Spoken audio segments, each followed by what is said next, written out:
Hello, everybody. Welcome back. It is me, your old pal Orpheus, with another adventure here on Orpheus Plays, but not actually an adventure on Orpheus Plays. This has come to be called what I guess I'm affectionately referring to as the Madness and Mayhem podcast. It's a little bit of a slice of life that's sometimes a little bit more long form.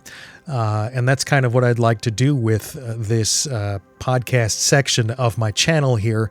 This is a separate playlist, and some of the things that are on there may not necessarily be just, like a dark screen or whatever graphic I've got up there right now. It looks pretty good. Okay, good.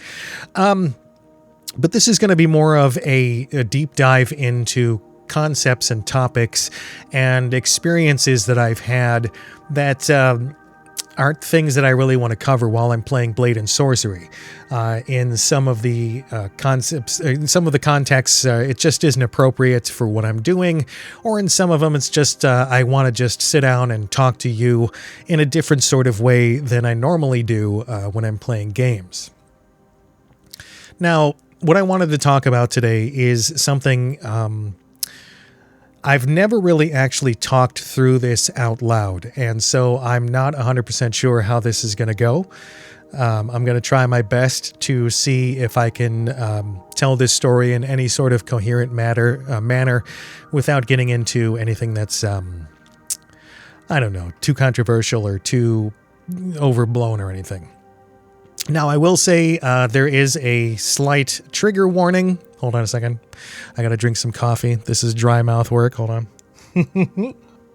Maybe I'll cut that out. Okay, I don't know. Maybe I will. Maybe I won't. This is unfiltered me. Anyway, slight, I wouldn't call it a trigger warning necessarily, but something to be aware of as I'm getting into this and as you come along this journey with me. There will be some topics here that include self-harm and suicide, so if that's something that you're not interested in hearing about, I'm not going to go into anything serious or heady about it, so it's not going to be too emotionally racking or anything, but it was something that was pretty emotional for me, so I will do my best to try to keep that a little bit more calm. But just know that there are going to be some things that are a little difficult for me to talk about, and they might be a little difficult for you to hear, but that's sort of the point of what I'm telling this story for. There are also some discussions of mental health going on here, including heavy cases of schizophrenia and multiple personality disorder. So again, if this isn't the sort of thing that you really want to hear right now, feel free to tune by another one of my videos. I really appreciate you stopping by, and I hope you have a great day. Now, with all that said, for those of you sticking around, this is the story of how I lost my best friend. I'm going to change the names for the sake of not anonymity necessarily, but just out of respect. I don't want this to be tied to anything specific, and there are some sleuths out on the internet that can make things a little weird when it comes to giving too many details about something like this. It is something that I kind of want to let the family have their complete closure on and never have to worry about it again in terms of people bothering them about it. Okay. So we'll call this guy Steve. Steve was a man that I met when I was at college in New York. I initially met him through a friend of mine, one of my roommates, who introduced me to him because I wanted to buy some weed.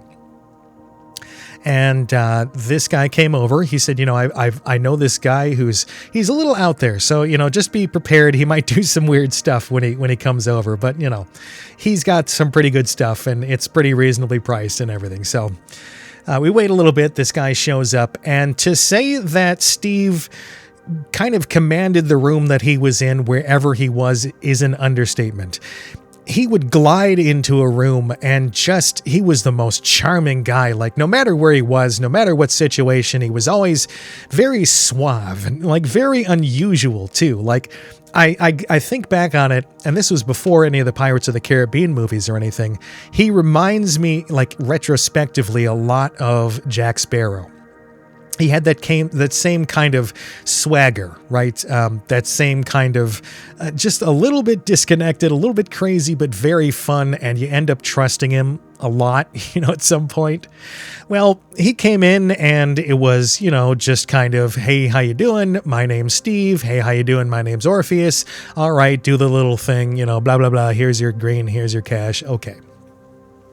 Well, turned out my friend was right. My roommate was right. Steve had some really, really good green.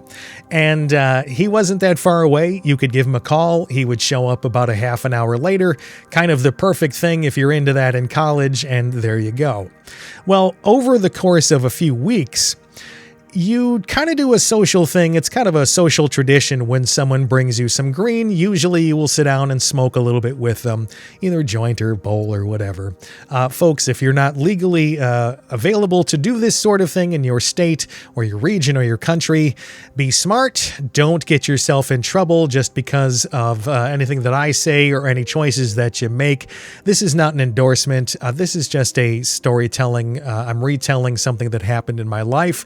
Don't take it as advice or me condoning or suggesting that it's a great thing or anything like that. That being said, we over the weeks there started, when you're sitting down and you're just kind of spending some time with somebody, you just kind of talk about nonsense, and when there's herbal refreshment involved, you talk about some pretty deep concepts, and your inhibitions are a little lower, so you tend to get into some things about yourself that you normally wouldn't. Well, I had shared with Steve some of the things that were going on in my life about my family and some of the things. Now, the college I had just come from, I was a bit of a goth, right? I wore the black and the pancake makeup, and, I kind of just moped around, listened to the Smiths and the Cure and stuff like that. And, I kind of shared that with him, and I sort of dressed that way a little bit here and there. And we got to talking about clubbing. So clubbing in New York City, big thing, especially back then. There were clubs like Industry and the Bank, and there were so many cool places that you could go to see people and be seen. And we agreed, why not? We'll go out to one of these clubs one time, coming up here next weekend or whatever it was. And we decided, sure, and he says, I've got this friend who I think she would really dig you. She's really into that sort of thing. She's really fun. She's an artist. She goes to school right now, and, she's had kind of a rough time lately. Her dad passed away recently. They've been kind of struggling, and she needs to get out and maybe, spend it with a nice guy, because he's like, you're a really decent guy. Let's, see if we can, just pair you up a little bit and see what happens. Well, it turned out that gal was the goth princess that I talked about in my emo versus goth episode on the Blade and Sorcery playlist.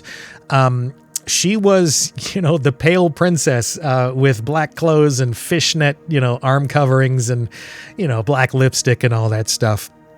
That is beside the point and the topic of another episode entirely, maybe on Blade and Sorcery, maybe here as a podcast. I'm not sure. But so we went out clubbing that weekend, and it was really fun. We went to Industry, which I think is shut down now. They had some trouble with some things going on at that place. But it was just like lights and music and people everywhere in their finest regalia and stuff like that. And we hung out that night and did some emo dancing and some goth dancing and had some drinks. And it was funny. Steve sort of took this role of halfway between matchmaker and butler. And it was really strange the first night because he kept coming up and saying, my lord and my lady and yes, master and stuff like this. And I figured, it was probably just some cosplay. There was a lot of this sort of thing going on in the club around us. And, can I get you a drink, master? That kind of thing. And I just kind of had fun with it. And yes, go get me a snake bite or whatever it was, right?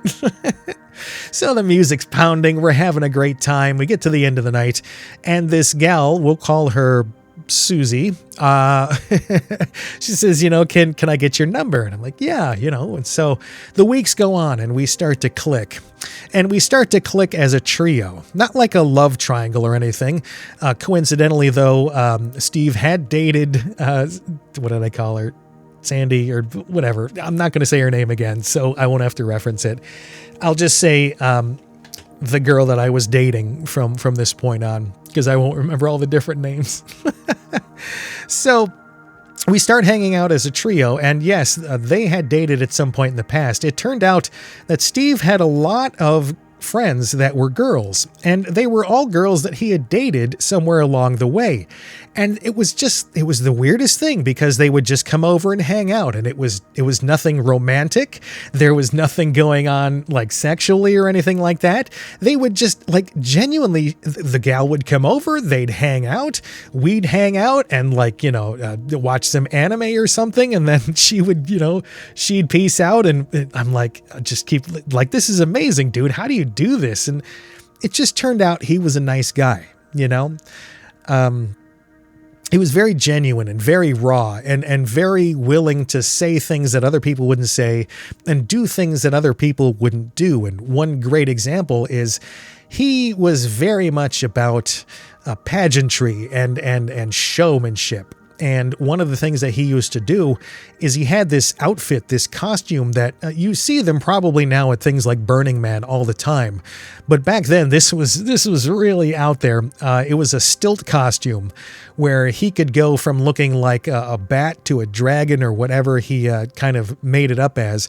So he was standing on some, drywall stilts. So it raises you up about a foot or so off the ground. And then he had stilts for his arms, like they attached to his forearms, and they had cloth in between things on his costume. And so he would lumber along and look like either a bat or a dragon or whatever he had set up on that outfit. Again, kind of out there, but he had the confidence and he could totally carry it. He had that swagger, like I said.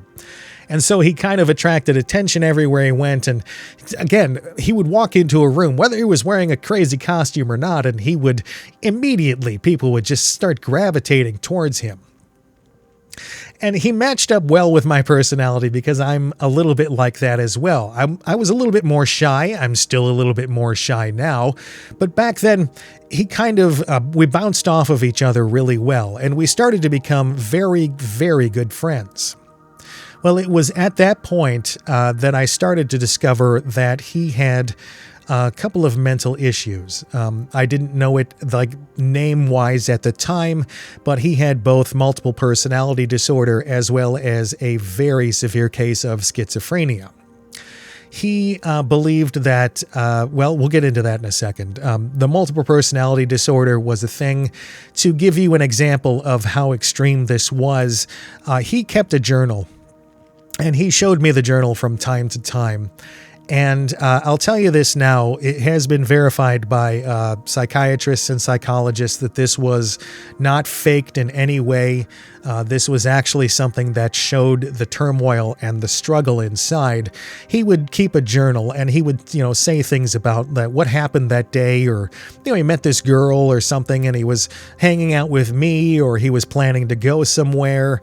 And he'd go back and later on, his other personality would come back and make notes, right in the margins, almost like a teacher correcting a paper. He would come in a completely different handwriting, different color ink. The flares were different. The language that he used was different. The way that he put together sentences was different. And so the phrase would be, oh, I went and met a girl today. And he would circle today, right, in let's say red ink, and come off to the side here and say, that wasn't today, you pathetic loser. That was last night. Or he would say, I'm feeling really good today. I'm having a good one. And later on, that dark personality, that evil side, that other personality would come out and it would say, no, today was awful. You just didn't realize it. You a piece of crap or whatever it was. And sometimes it was almost like that other voice was threatening him. It seemed sometimes like there was just part of him that was being torn apart inside, and you could see this struggle. He had no problem showing me this journal. And the thing about multiple personality disorder that validates it a lot of the time and identifies it as a specific disorder, and I should probably say now, I am not a medical professional, I'm not a psychological professional, I hold no degrees in anything, I am not licensed to give advice for anything, and I'd very much suggest that you don't take anything that I say as canon or fact for anything. But I will say this: I have lived with schizophrenia my entire life, as well as brain damage and other things, so I understand these things and I see them very clearly. So the multiple personality disorder, one of the things that defines it very strongly is the personalities don't interact with each other because they're not conscious at the same time.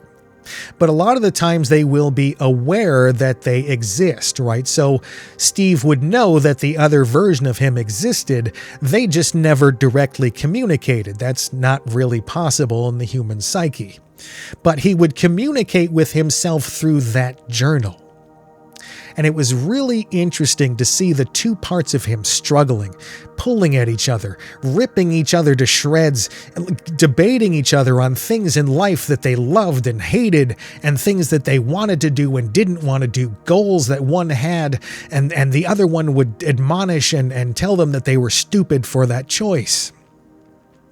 Well, at the same time that this was all going on, pop culture was very centered around the goth sort of thing. This was the time when movies like The Crow came out, or the big one that will play into this, and that is Interview with a Vampire. Anne Rice, however you want to say it, her book series had an influence on society that is hard to calculate these days. Including what I would identify as a lot of mental disorders and offshoots from that. These days, vampire movies and everything like Underworld or something like that, they're very flashy. They're very sexy.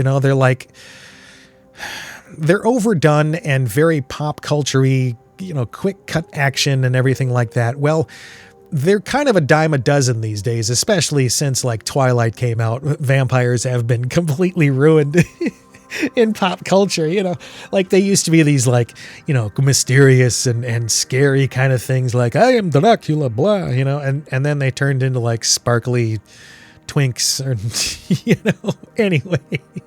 But back then, the movie Interview with a Vampire, or Interview with a Vamp, I can't remember. Don't at me in the comments. But that movie was very influential. It started to make it so... Is a plane flying by? What just happened? Anyway, it made it so society kind of emulated that thing, the whole I'm a vampire darkness, right?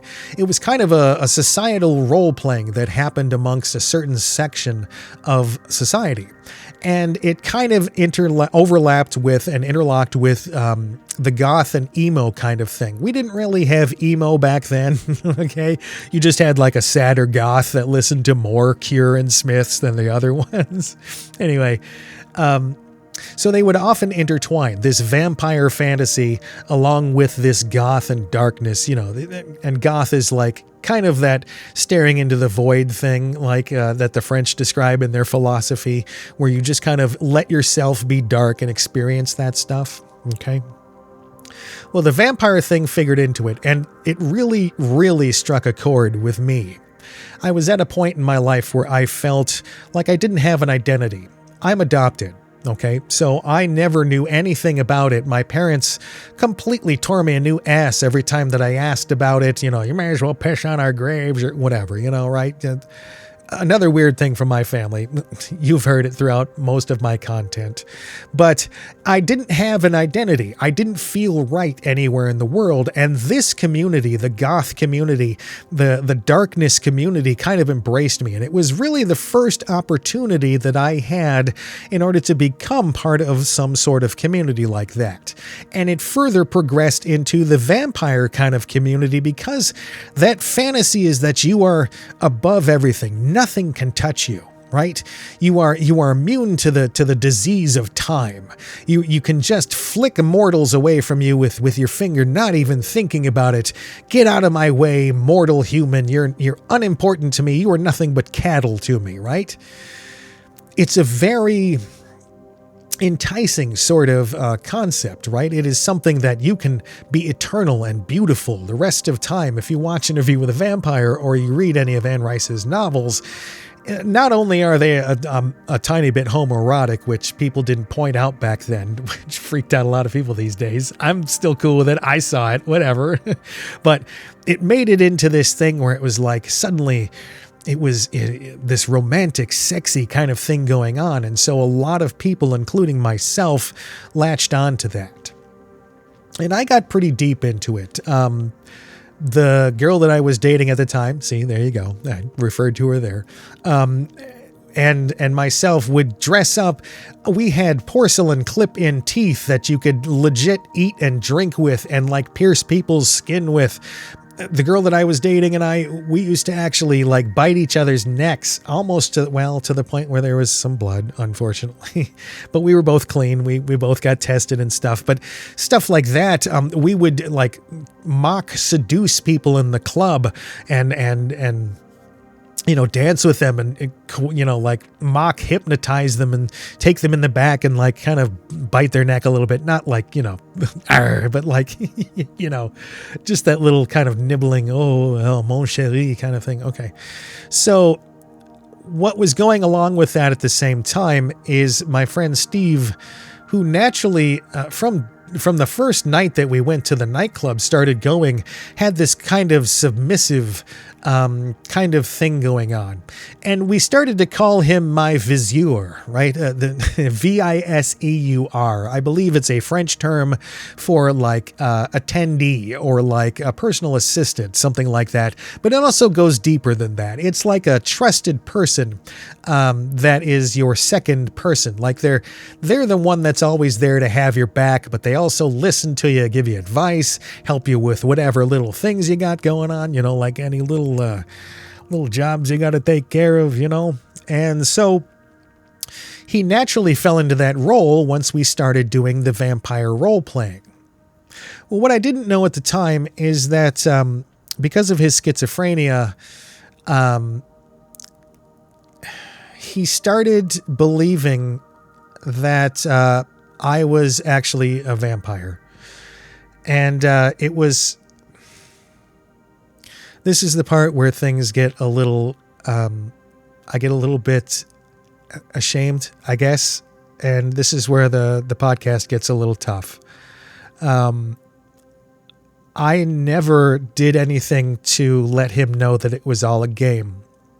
And you might think that that's something that you think would be obvious when you're role-playing with somebody or a group of people. Like, Vampire the Masquerade was a very big thing back then as well, and that contributed to it. People kind of took on roles in their role-playing, obviously, of like a certain kind of highborn vampire or like an engineer one or a brutal one that changes into a different kind of animal.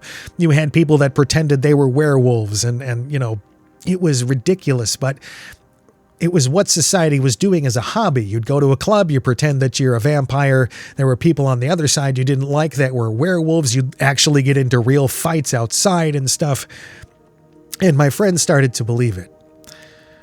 Steve started to get to the point where we'd be sitting at his house in his room and he would look at me and say, "Oh, I saw what you just did there." And I'd say, "What?" And he says, you jumped across the room real quick and flicked the lights on and off and you sat back down before I could see it.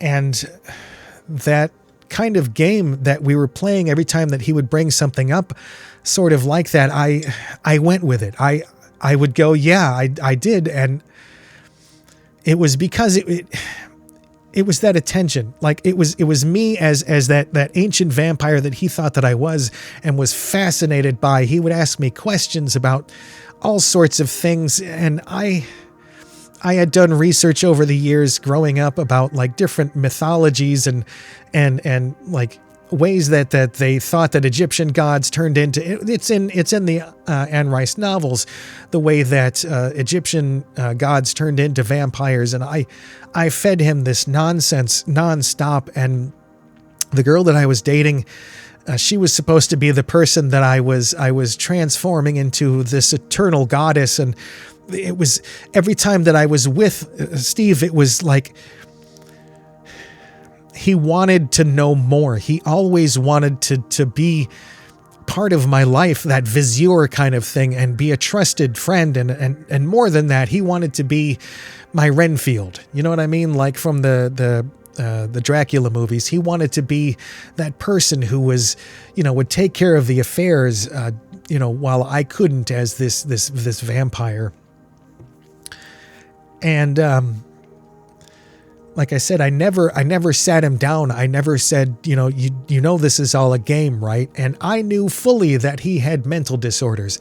I was in psychology classes, and I was doing the one thing that you never should do before you have any certification in psychology, and that's try to treat somebody or try to psychoanalyze them, try to get into their head when you don't know what you're doing, because it fascinated me to the point where I didn't interject. I didn't stop it. I didn't let him know that it was a game between us, that I fully realized it was. And instead, I just kept going with it. I kept going with that fantasy. And the girl that I was dating, she and I would discuss it. We knew that it was a joke. We would talk about it being something that was fantasy, that was all like just for fun. And we recognized that Steve wasn't necessarily taking it that way, but we, in our absolute hubris and selfishness, we decided that it was something that we enjoyed, the attention, because he was showering both of us with that attention. And we would go to clubs and he would introduce people to us, and it was it almost like it was real, and it really let us escape from what life was. And then I moved back to my home state, and Steve would call me, and he would write me letters, and the letters that he wrote were sometimes just him seeing what was going on, asking if there was anything that I needed. And it wasn't like in the way that a friend, give me a call if you need something. This was more like, if you need me to get you blood, that kind of stuff. If you need me to attend to you while you're, going into a state of torpor or slumber or whatever it was, I'll be there for you, my master kind of thing. And I started to lightly kind of insinuate that this wasn't real. I would tell him, that we're so far apart. This isn't going to be something that we can maintain. This isn't something that is going to work. And he kept saying, that he understood that it was a test, that he understood that it was something that he had to overcome, the non-belief. And I would say, if this isn't right for you, I tried to separate it in a way that worked within that world, that paradigm. I was trying to break it away because I knew that it could shatter whatever kind of world, whatever kind of understanding and grasp that he had on reality. I knew that it could damage that. And I tried to break away from it. And I found out that he had to go to a hospital, a mental institution, one that's pretty well known, Bellevue, in New York. And it was because he was starting to see and hear vampire elders that he believed that I was instructing to watch over him. And he went to the hospital because he tried to hurt himself. He tried to pass over, as he said, because he had believed one of them in his sleep had given him some of their blood, and he wasn't sure, and he tried to cut himself. And they saved him. They put him on antipsychotics, and I kept up with him. I kept up with the girl. I was still dating that girl, even though we were separated by like hundreds of miles. She came out to visit once in a while. She would tell me that he's doing much better. But then I talked to him one day, And he said, I want to come visit you. And I'm going to come out with my friend, the girl that you're dating. And we'll spend a week or so with you. Cause he says, I just kind of want to talk to you about what's been going on. And I thought to myself, this is great. He's finally, realized what's going on. Things are going to get better. He's going to start healing. And everything seemed like it was going well. And he showed up at my apartment, and I was living with a few other people, including one girl who I eventually started dating several months later. He showed up with my girlfriend at the time and another friend, and they had driven all night long, and the door opened, and Steve gave me a big hug, and he whispered into my ear, "I'm here to serve."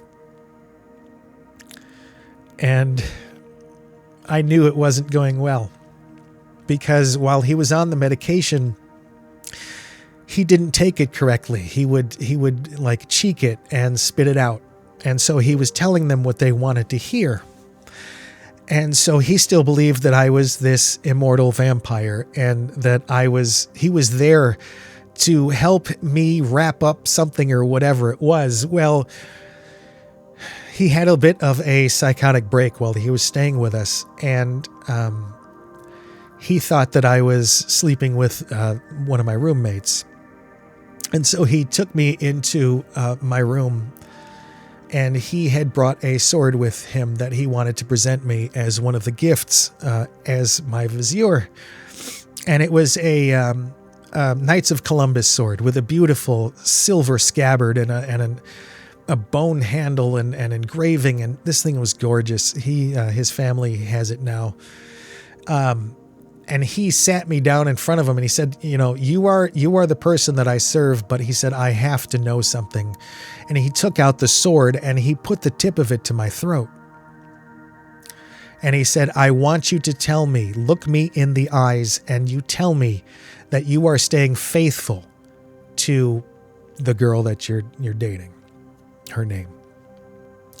And he's the kind of person that at that point he would have, with no problem at all, run me through with that sword right through the throat, and he wouldn't have had a problem with it. He just would have been surprised afterwards when I died instead of getting up.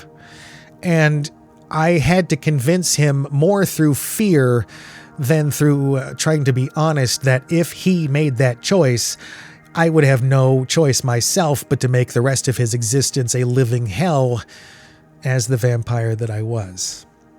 Because that was the only thing that I knew at that point would save my life. The fear and respect that he had for me as this mythical person instead of what I was. That was another mistake that I made that day. Well, that all went on. They visited for about a week and a half and went back to New York. And I found out from the girl that, again, he had had a break and had gone back into Bellevue. Well, this time they put him on stronger antipsychotics, and they found out that he had been cheeking them last time, mostly because the girl that I was dating and I told the hospital that they needed to make sure that he was taking those medications. Now, there is something that happens to a lot of people that have schizophrenia. When you have a constant companion, whether it's voices or colors and sounds, or for me, it's music. I hear music 24 hours a day, 7 days a week, unless I'm actively replacing that music with something else, most of the time some other piece of music. When you have that sort of thing that's always with you, that you can always, it's weird. It's like you can always depend on it, but it's not, it's a codependent relationship more than just a friendship kind of thing, because it's always there, right? It's always in your head. It's always this thrumming, this humming of your brain cells telling you information that's not real, but it's still comforting because it's information coming in. It's like if you've ever been in a room where there's a white noise generator or a brown noise generator, right? And you've been in there for, half an hour or a couple hours or a day or two, whatever it is. And suddenly someone turns it off, or you accidentally turn it off. You know that stillness that hits you like it slaps you in the face because suddenly nothing's there. It's just quiet. Well, that's what it's like when they gave me antipsychotics after this happened. I'll get into that in a second. I found out that it took away that companion. It took away that constant sort of distraction that I had all the time. This thing that was always keeping me company, that was always playing music, and I love music, right? So it was always a benefit to me in some ways, and very much a detriment in others. But that's in another video. I didn't realize that that's what happened because this had not happened to me yet. I was not aware of this phenomenon that when you go on antipsychotics, a good percentage of the people start getting distraught. They don't feel better because suddenly that companion is gone. And for Steve, that companion was all those vampire voices, that other person who would write in his journal with him, that other kind of world that was there that I and that girl that I was dating presented to him. It wasn't completely us that made it happen, but we perpetuated it. We kept it going. We kept it alive. We made the little lies here and there. We made it into something that was a fantasy for us, but real for him. And the moment that that medication started coursing through his body, it started to remove all of that. It started to strip away that entire imaginary fantasy world that he was able to retreat into and live in and have a purpose in his mind, if nothing else, that he was serving a greater purpose, something that proved not only that there were vampires, but in his mind, vampiric presence also proved the existence of God. Now, I don't know what kind of religious person you are. I don't know. I'm not going to go into that or give any thoughts or feelings or judgments on anything religious in anything that I ever do on my channel. But I will tell you this, the belief in any sort of higher power is something that is strong and can make people do all sorts of things. I ended up breaking up with that girl, and Steve had kind of gone on with his life. We still spoke about once a week, but it was very distant and very weird because I think parts of him knew that it had all been a fantasy. And I think parts of him knew that it was something that maybe we lied to him about, that we didn't tell him the full truth about, something that really affected him in a way that maybe embarrassed him, maybe made him feel like he wasn't a good enough person or that he did something wrong. I never knew. Several months go by, and I was dating that girl that I mentioned before. I had started dating her, and we were working as at a DJ company. I was doing weddings and bar mitzvahs and New Year's Eve and corporate parties and stuff like that. And I remember being at a showcase for new DJ equipment and latest techniques and music and all that stuff. And I got a phone call. It was on my cell phone. And it was the girlfriend that I had, the one that I was dating. And she said, Steve has gone missing. And we don't really know what has happened. We think that he's off his medication. We think that things have gone kind of weird. We don't know where he is. And she said that, his mom doesn't know anything. We don't know where to look. Maybe, just maybe, you could know, you knew maybe something. If you could give her a call, that would be great. And before I get into this next part, I want to just explain kind of one of the things that Steve and I used to do when he thought that I was a vampire. I was very agile. I was into martial arts and sports and everything like that. And I was into sword play.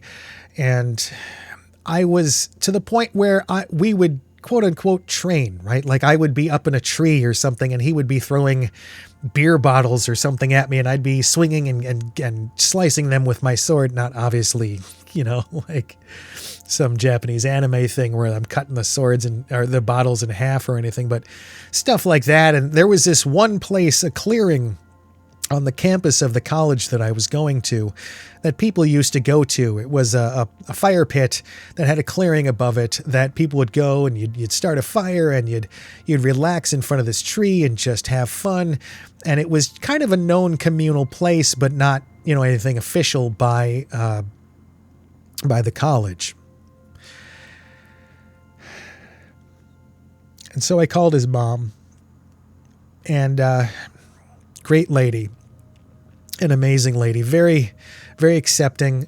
We would be smoking in his room, smoking pot, and she'd knock on the door, and Steve would take some air freshener and blow it around and open the door. And there were times she'd lean in and go, "That smells like potpourri and weed in here." And then just be totally fine with it and walk away. And that always was so funny to us. But I called her, and she answers the phone, and I said, I'm sorry that you can't find Steve. And she said, "Do you have any ideas whatsoever on any clues or anything we could know about it?" And I said, "He always keeps his journal in the same place under his bed." And I said, "He always keeps notes on everything that he's doing and everything he's going to do." It was one of the things that he continued to do even after he was on the antipsychotics. And I explained to her how to sit on the bed the certain way and put her arm down and reach for something, and there was the journal, and you just had to pick it up. And she did. And I heard her thumbing through the journal to the last entry in it. And she started reading it out loud. I'm not going to tell you the full text of what he said, but it was along the lines of, he's stopped taking his medication weeks ago. And it was because he wanted to go back to that truth. And he was so conflicted about it, and he didn't know what was going on anymore in reality. And he said, Orpheus, in this journal, he said, "Orpheus, I will go and wait for you in the clearing where we used to, to do all of that stuff." He said, "I will wait for you tonight." And he said that I know that you can tell what I'm doing because the power that you have allows you to do so. And he said, "I will stop and wait in that clearing until a certain time." I don't remember what it was. And he said, "If you do not show up, I will have no choice but to surrender myself to the other side and take my own life." It was those final words that I know, and that I have told you verbatim, that he will take his own life. And the words coming out of his mother's mouth didn't make it all the way out. The last word, life, ended in a shriek, in a horrible shriek. The sound of a mother realizing that her son was probably gone because it was 2 days later. And she said, do you know where this clearing is? Do you know where he could have gone?" And I said, "Yeah, there's a parking lot near the college, and you walk down this path and there will be a clearing." And they went to the parking lot, and his car was there. And they found the gun case for his hunting rifle, his 30-06, which is a pretty large caliber hunting rifle. I'm sorry I'm breaking up here, but this gets harder as I go along telling this story. I found out a day later that they found his body in that clearing. The 30-06 was laying about 20 feet away from him, as was a bunch of tissue and blood. And his body was further away, propped up against a tree. What we found out from the coroner later, see, the human mind is an amazing thing. If you've ever gotten into looking into the science of placebo effect and psychosomatics, you'll know that You can convince yourself of things, and you can make yourself do things. You can heal yourself of diseases and change your mindset and make all sorts of things real. You can get a sugar pill for pain. And if they tell you that it's a real pill, the strongest ever made, that pain will go away. It's an amazing thing. It is so powerful, and it's the basis for some parts of why religion works so well on changing people's lives, because it really does change them. The brain makes them do things without even realizing that it's usually not possible. That's how you get things like the adrenaline rush, that you can lift a car because you suddenly become that superhero. Steve had shot himself once in the center of his chest with that large caliber hunting rifle. The entrance wound was no bigger than a penny across, or a dime. Everything from his spine back to the back of his body, from about the middle of his chest to the back of his body was gone. Part of his spine was wrecked. His internal organs, his heart, part of his lungs were blown back out of his body. And he still managed. He still managed to get up and walk about 20 feet before he collapsed. And it was because he had the strong conviction, the absolute belief that he would be fine. That he would pull that trigger and the bullet would pass through him and it would do nothing. And that initial moment where he must have done that and stood up with a hole through him and managed to walk over and collapse against a tree. I went out for the funeral a couple days later. And I took a bus because I couldn't afford any other way to get out there. And I went to the funeral home where he was. The viewing was supposed to be later that day, 4 o'clock, 5 o'clock, something like that. I showed up at the funeral home at about 10 a.m. and Steve's body was already in the viewing room. I knelt in front of his casket and I wept. God, did I weep? I wept openly for 2 or 3 hours, just crying. And it was because I knew that I had failed him. I knew that I had done something where I didn't stop it and say, damn it, you know that this is all just a fantasy, right? You know that this isn't real, that this entire thing we've been talking about is just a joke, right? Some of Steve's other friends knew what I had been doing and blamed me for it. Some of them blatantly were threatening my life at that viewing later on that day.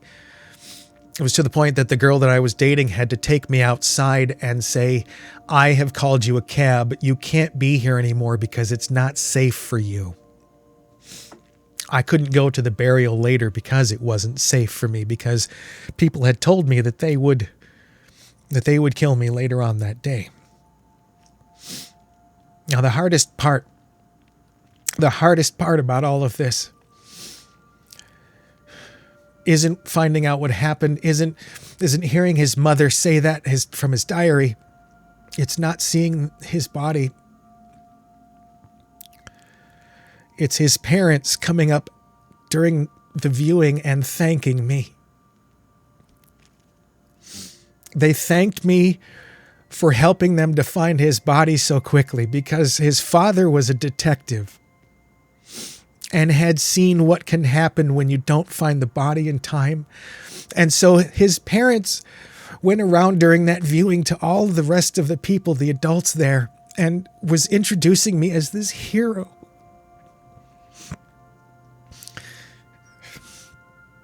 As this person that helped finally bring their son back, as this person who helped closure when they didn't know. They didn't know that I was part of the reason. I was part of the reason that he was gone. I went back home after that. I took the bus back home. And I was home maybe 2 days, maybe 3. And I felt so unsafe. I didn't know what was right anymore. I didn't know what was wrong. I blamed myself, and I do to this day. God, I blame myself to this very day whenever I think about it.